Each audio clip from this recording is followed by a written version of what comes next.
Assalamualaikum warahmatullahi wabarakatuh. Di sini kami akan mempresentasikan hasil dari paper kita yang berjudul Penerapan Finite State Automata dalam Sistem Pendaftaran Kelas Kursus Komputer. Di sini ada 4 penulis, yaitu yang penulis pertama yaitu ada Mohisen Ramadhani, dan juga ada Muhammad Al-Zaim Wahid, dan juga ada Hairil Hakim, dan juga ada Bapak Teddy Setiadi. Nah, di sini ada empat subbab, yaitu ada pendahuluan, materi penelitian, hasil pembahasan, dan juga ada kesimpulannya. Di sini yang membuat abstrak dan juga membuat pendahuluan itu saya sendiri, yaitu Hairil Hakim. Nah, di sini pendahuluannya itu terdapat penjelasan tentang apa itu komputer, apa itu kursus komputer, dan sebagainya. Mungkin nggak sebanyak apapun yang dijelasin, mungkin langsung saja ke penjelasan dari materi penelitian. Oke, baiklah, masuk di metode penelitian. Nah,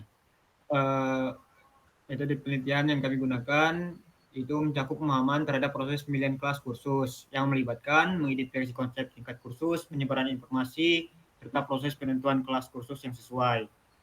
Nah, di sini dapat dilihat pada gambar 1 menunjukkan kerangka kerja konseptual dari aplikasi yang dikembangkan. Nah, pertama itu kami mendesain FSA-nya, mesin FSA-nya, lalu penerapan di sistemnya, lalu masuk ke desain ininya, per codingnya, test codingnya. Baik, lanjut selanjutnya.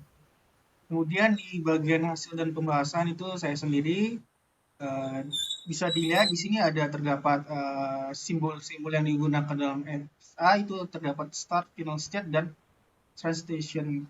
Kemudian di situ ada juga metode FSA dalam proses pendaftaran kursus. Di sini saya membuat dengan GFlap untuk memudahkannya.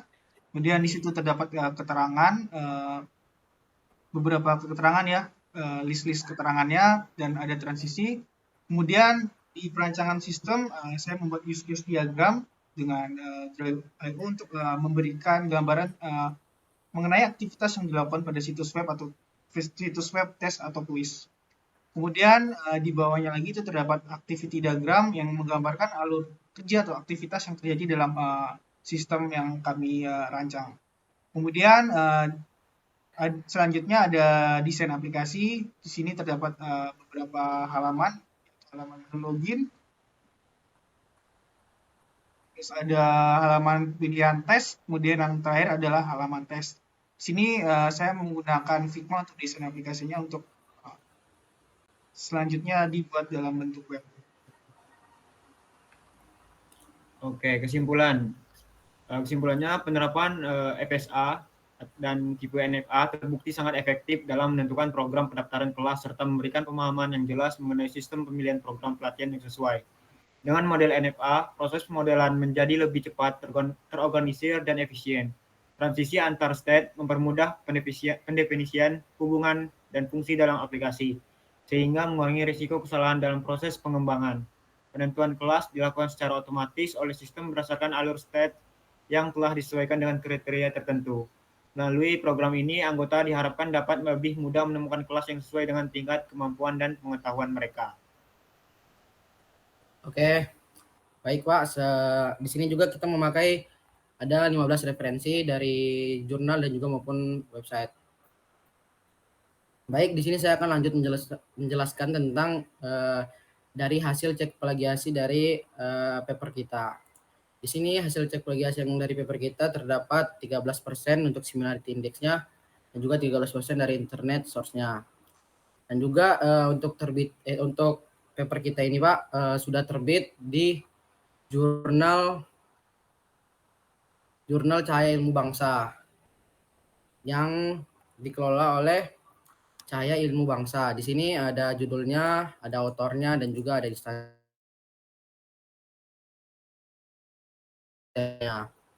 Dan juga di sini kita sudah mengecek apakah jurnal kita sudah masuk di Google Scholar, dan ternyata sudah terbit di Google Scholar juga.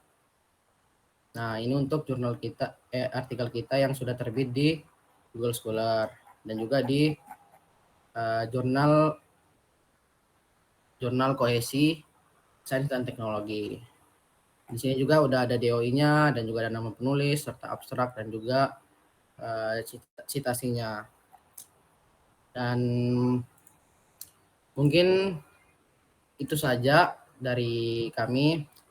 Kurang lebihnya mohon dimaafkan, Pak. Saya tutup. Wabillahi taufiq wal hidayah. Wassalamualaikum warahmatullahi wabarakatuh.